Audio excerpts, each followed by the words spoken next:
Hi everyone, I'm Vone, owner and maker of Vone Knits and the founder of the Handmade Creative Mastermind.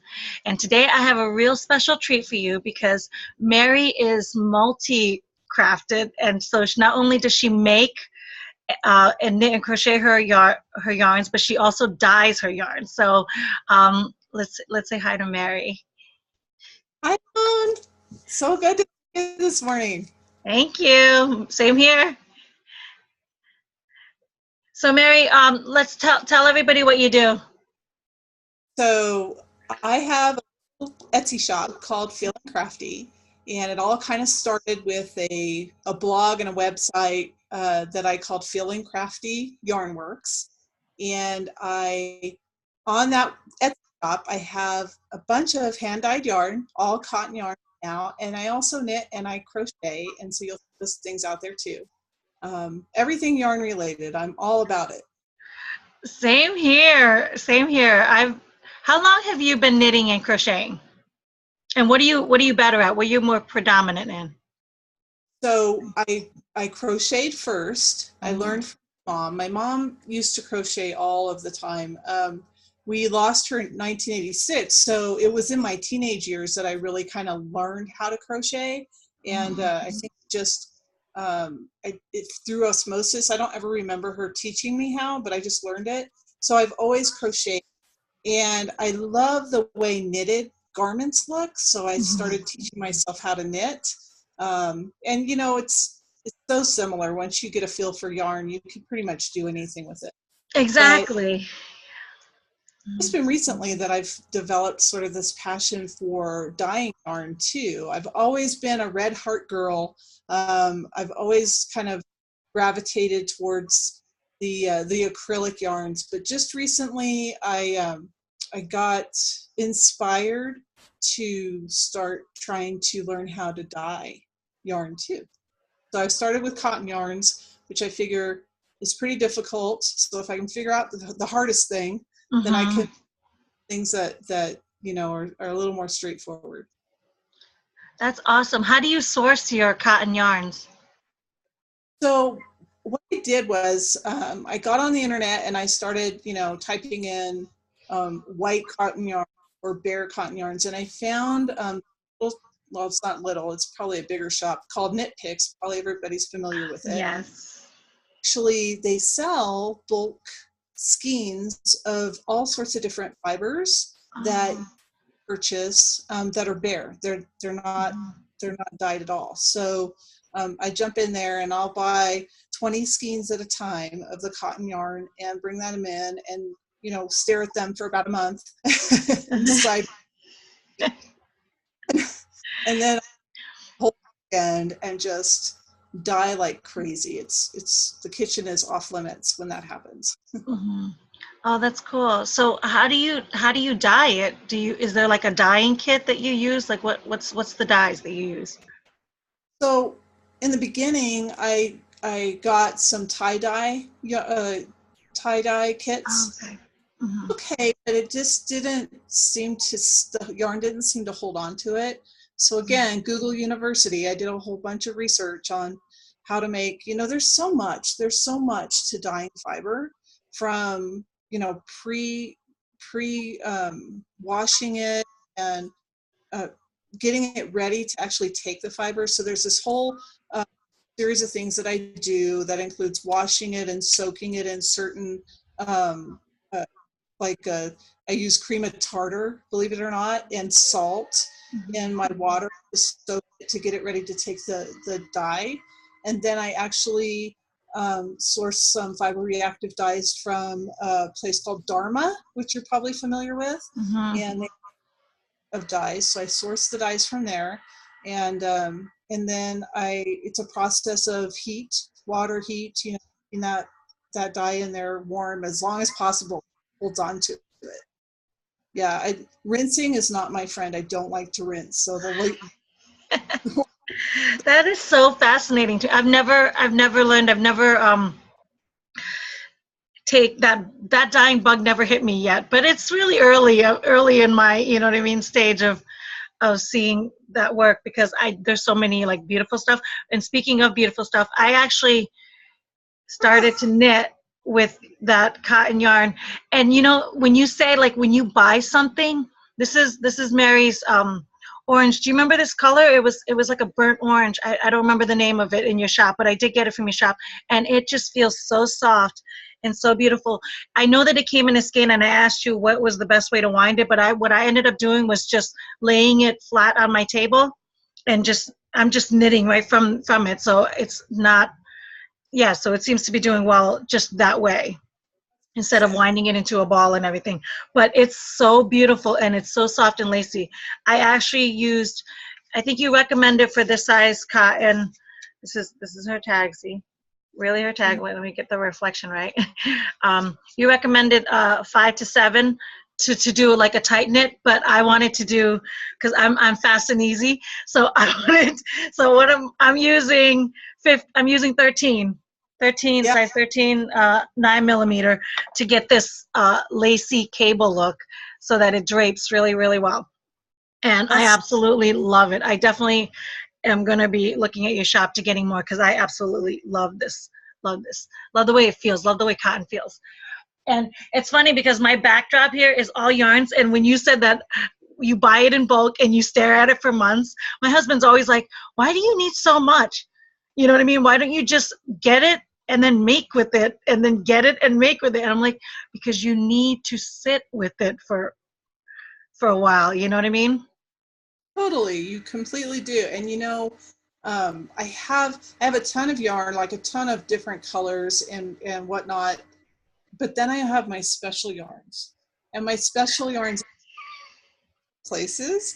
So last fall I went to a fiber, just a little gathering up in Santa Fe, and I found a skein of yarn that was made from wolf's hair, and I found one made from buffalo.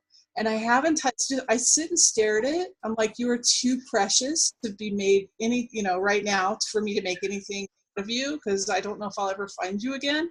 But that's what I do. It's like, I'll go down. I went down to a little local shop in Las Cruces, and I walked in and I said, they started pointing me to all of their yarns that they source. And I said, I don't want any of that. I want what you make, you know? And so I have a yarn that they've dyed in Las Cruces that I stare at. Yeah, so yarn, it's kind of a weird. Yeah, that's so true. You see that cabinet right there, that one? That's all my precious yarn that and actually this was a part of it. This was actually sitting in there. And then, because the only reason why I chose to make something of it is because I'm sitting here doing an interview with you. So I was like, I want to show people what her cotton actually could look like. And so that's the only reason why I grabbed it and made something out of it. Otherwise, it would have still sat there in that special cabinet right there. And that's got baby alpaca in there, and that has other 100% cotton that I've gotten from a local yarn boutique that I've only been there one time, and I never went back, only because the yarn is so special and so exclusive. I don't want to use the word expensive, because it is worth the expense that it is. So I don't want to say I don't want to go there because it's expensive and I can't afford it, but it is worth every single penny that you pay for it. You know what I mean? So I think that's why I could get into a bad habit of just spending my entire paychecks on yarn like that and then going absolutely nowhere and not eating and not having a roof over my head. So the word expensive is not the word I want to throw around, but yeah, we can get crazy on just yarn itself, but it is nice to treat ourselves. And I do stare at that cabinet going, wonder what I can make. And then when I'm about to make it, I'm like, you're too good. I'll wait for another project. And then I just end up staring at it and feeling it. I've had that for a year. That cabinet has been there for a year. And actually, when did I buy this? I bought this skein a year ago. So this had sat for a while too. And that was one that was one of my first runs with the outside of the dye that I use. So that was one of my first runs with the actual real dye, I call it, for cotton. And Sandia was actually built because I'm in Albuquerque, and so our mountain range here is called the Sandia Mountains. And in the evenings when the sun goes down and hits it just right, it has such a beautiful shade of like pinks and oranges, and they call it the watermelon mountains because it almost looks like watermelon out there. So that was why I sort of wanted to emulate that in that yarn. And that was and sort of because I've been in New Mexico all my life, and there's so many beautiful colors out here, I just try so hard to recreate what I see every day. So a lot of my yarns are based on things around New Mexico. You actually, I'm glad you said that, because you actually did capture that, because it does look watermelony because of those little brown seed speckles that, you know what I mean? That's what makes this yarn look so beautiful. Like, I hope that this video, that my camera can translate how beautifully these speckles are, So yeah, I would definitely say you were a success at that. Speaking of Sandy, so that explains the Sandy yarns. I was wondering, like, how did you get that name? So Yarns, that's from the area. yeah, and the line above the logo, that's the mountain. That's genius. That's absolutely genius. I do see it now. So that's absolutely genius. I love that. Speaking of sourcing, how did you source this tag? Did you? So what I did was I made that. Oh, you So made it? I think I actually got those at Walmart, and they're just specialty papers, different colors, cardstock, and I use Photoshop elements, and so I went out to Photoshop and made that label. That's awesome. I'm so glad you shared that with us, because people don't realize, like, the technicalities of what it is to run a business and to, you know what I mean, and being a solopreneur. I'm looking at this, I'm like, wow, I want to learn how to make this thing, but how does she go from here and then to make it like a horizontal and a vertical? And I'm like, see, these are the blocks, the mental blocks that we all have and don't realize, and then when we see it difficult, we don't even bother, right? And so I'm like, but it's nice to see, oh, it is capable. It is. Somebody normal just did that, and I'm like, it looks amazing. Great job on that. I love that. I might have to ask you. I might have to connect with you later when I actually get really serious about these things, because I'm like, how do you make your print from vertical to horizontal? Show you how that works. I have a background. I have a day job, so I have a background in sales and marketing, and a lot of what I do has been around the marketing side. So all of those little computer tricks and whatnot. I actually spent some time with my sister building websites too. So I have all the technical side to me, and all of that help.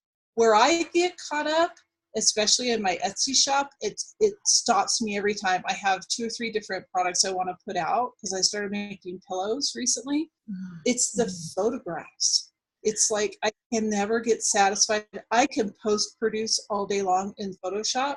It's the taking of the photographs and staging them, and feel confident that doesn't look like a picture that I took on Christmas morning. Right. So get caught up in that side. I'm so glad you brought that up, because yeah, we do all have weird different stages that we do have mental blocks in, and photos is a big deal. I actually just interviewed last week on the 4th of July, actually, Vanessa Fong. Are you aware of her? And you see how gorgeous her pictures are. She's also inside the Facebook group, and she's a side photographer. She has a regular day job and a side photographer on top of that.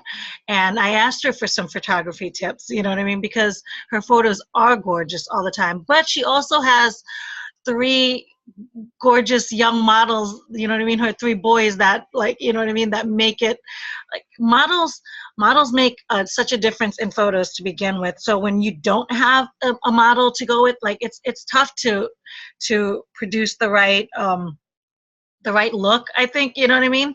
And so there are different stages, like there are different techniques that people can use. You can lay them out flat, put a couple of props in, you know what I mean? And obviously for me, I don't like clutter, so I'm a big clean. I like a clean image. I mean, my life is cluttered.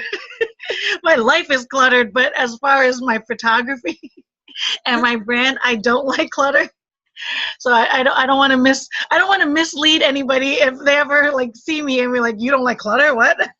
No, I'm working on the clutter issue. But as far as photography, if photographs go, I like clean.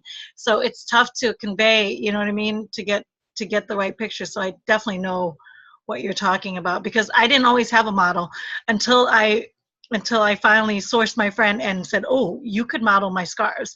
It was a mental block for me for a long time. It was a Yeah. big mental block for me. So I can see where the challenge is, and it's good that you touched on it, because we all have different mental blocks that keeps us from moving forward. You know what I mean? Oh yeah. You know, the biggest, I think, outside of just one technical issue, the biggest mental block I have, and I've worked to overcome it, is just to do it. Um, Hmm. I research and I read and I see people like you who are doing it, you know, and that's the thing, is just doing it, is just pushing the button and saying, I'm going to do it. I'm going to put it out there. No matter what happens, it's going to be good. You know, like Yes. Yes, that. the my biggest thing, like, so I'm right now, I just turned 39 years old, and I've been knitting and crocheting my whole life, like since I was young, you know what I mean? And then on and off, I put it down, and then only until recently, like I would say in my early 30s, that I picked up the needle again and just crocheted. I'm a master crocheter, even though my shop is Vone Knits. I use Vone Knits because I loved knitting. Like, I loved knits, the way knits looked, and I was a beginner knitter. So I figure if I name myself Knits, because I didn't like Vone Crochets, and I'm not any more creative than to name titles anything crazier than that. But I figured if I use the word knit, it would force me to learn it. It would force me to break through it. You know what I mean? Because it's now in my title. And I'm not sure where I'm going with this, but my biggest mental block for the longest time of ever pursuing this dream of selling my handmade knits or do anything like that is because I always thought that procrastination was because I was lazy. And Oh, you know what I mean? And I always thought, because if I was more an active person and if I wasn't a lazy person, maybe I would get more done and I could pursue my dreams and I wouldn't procrastinate on this, right? And then over time, I've learned and realized that my procrastination was never about being lazy. It was always about this fear of imperfection. right. Is if it isn't perfect, if I can't get it perfect, I don't bother, I don't try, I stop myself, I prolong it, and I push it off and I push it away. And I never realized that's what procrastination was. Perfectionism is a real cause to procrastination, and it was mine for the longest time. Then once I realized to break the perfectionism and ignore it and not try to achieve it and not be afraid from it, not be blocked by it, only then do I no longer procrastinate. You know what I mean? And it was so funny that's what was really holding me back. So for 39 years I've battled, like, oh no, so I'm 39, so for like a good majority, 35 years, I've battled with procrastination, thinking that I was lazy, but it was all because it wasn't perfect. I was afraid I was a perfectionist, and I had no idea I was a perfectionist because I never saw myself as a perfectionist. I always thought I was easygoing, so that no, I don't get, like, I'm not picky about things, so I never knew that I was a perfectionist. But I guess when you can't do something well, or when you're afraid of something, or fear of what other people will think and not being good enough, oh boy, that'll push off that procrastination. And that's probably what that is right there. Us procrastinating on producing those beautiful yarns is because we are we're not sure of the perfect item to make with that beautiful yarn, so we sit on it. And I do want to touch on that.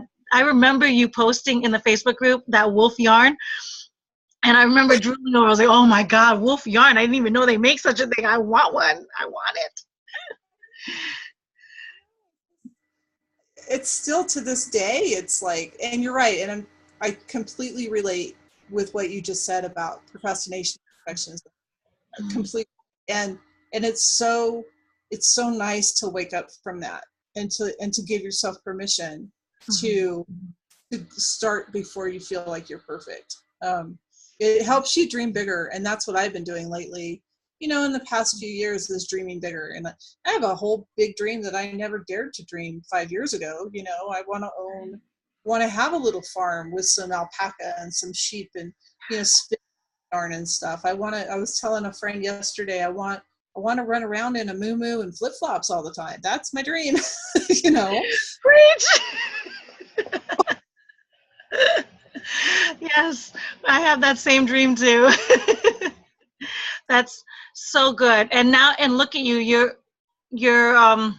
So this yarn dyeing is very new, and you're going after it. You know what I mean? You're pursuing it one skein at a time, and that's beautiful. And that's a great lesson for everybody watching this, because I want you to, this is the purpose of these interviews, is I want to show real women trying, you know what I mean, real regular women trying to do extraordinary things, and doing it, and not knowing every step that we're about to do, not knowing every step that we're taking, actually not knowing anything half the time of what we're about to do, and then taking the time and taking the leap and doing it, researching it, learning about it. You never know what you're gonna, you don't know your path. You know where you want to go, but nobody knows how to get there. The only way they get there is by going. You know what I mean? Just by walking in that direction. And hopefully along the line of you walking in that direction, you find and meet people that you see where they are, and you want to get there. And then along that same line, with an open heart and an open mind, you can hold on to somebody's hands and walk with you. And I'm so glad that I found you. I'm so glad that you came into the Facebook group, and you're definitely one of the women that I hold my hands with and walk this path with. And I'm so glad that we're pursuing our dreams this way. You know what I mean? Me too. I mean, I look up to you so much. Every step you take, I'm like in that step right behind you, because you give me energy to go forward and do these things. I mean, I was just bragging about you to my family and just saying, I mean, she's got all the same aspirations I have, but she's doing it, and I'm going to do it right along with her. So, yeah, right along with you. Because you remember my post from last year when I said, what did I say? Okay, guys, I'm about to do something major and something big and start a YouTube channel, and I'm a full-on introvert. I've never let people record me. I never let anybody take pictures of me. You know what I mean? And I'm just going to open a YouTube channel and see what happens. And look at a year later, I'm still battling my fears. I'm still sweating like anything when I hit that record button. But I just do it. I realized something. I'm like, we always wait, because that's the thing about doing what we're doing, is we're so used to sitting in that comfort zone and being complacent and not feeling the challenge, not feeling the fear, and not feeling the heart palpitations, when we're about to do something that we could really fall on our face over.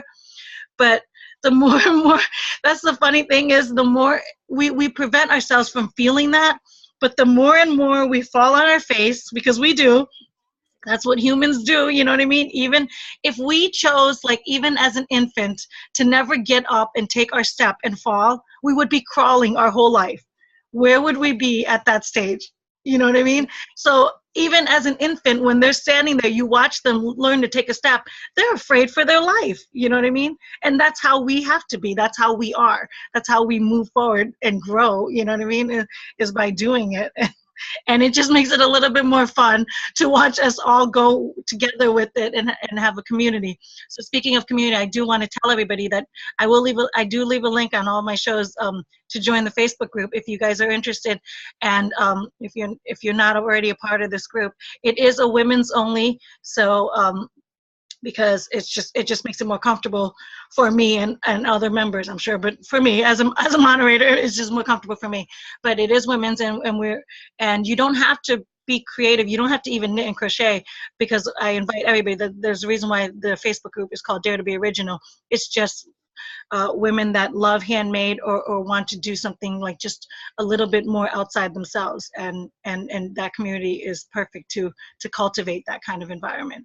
So it is one of the few. I'm a member of a lot of groups on Facebook. It is one of the few that I still have turned on that comes up in, because I can't without it. There's so many great people in that group, and there's so many people to look up to, and having people around you. For a long time, I was never really open to communicating with people. I would, troll and watch and read everybody else's stories and just sit on the sidelines. And this group has really helped me open up to be able to ask for help and to talk to people about what they do and how I can help them and how they can help me. So it's a great group to be part of, and there's no pressure ever. So I would suggest getting in there oh, that's great. Yeah. That's totally awesome, and we're definitely super grateful to have you in it. So I'm gonna wrap this bad boy up, and now look at you. Now you're on YouTube and you're being interviewed. So Don't tell anybody. I'm still so scared. I was like, we're creating our own blue ocean, Mary. We're creating our own blue ocean. We are. So that's awesome. So, all right. Well, thank you for doing this with me, and thank you for sharing your stuff. If you guys are interested in Mary's awesome and beautiful yarns, definitely check out her Etsy shop. I will leave a link to her stuff, and follow her beautiful blogs, and show her support. You're on like different social media groups, right, and everything, and you're under different tags. So I'll share all the links with you, so you'll share it with me, and I'll leave it in the descriptions. And definitely reach out to Mary, and then maybe one day we'll both get that alpaca farm that we so dream of. I'm gonna come visit your farm. I haven't been to the East Coast. You come out to the Midwest, to the land of enchantment, and I'll come out there and see you. Yes, Are you still there? Definitely. That's a deal. All right, thank you. Have a great day, everyone, and I'll see you guys next week, and God bless. Bye.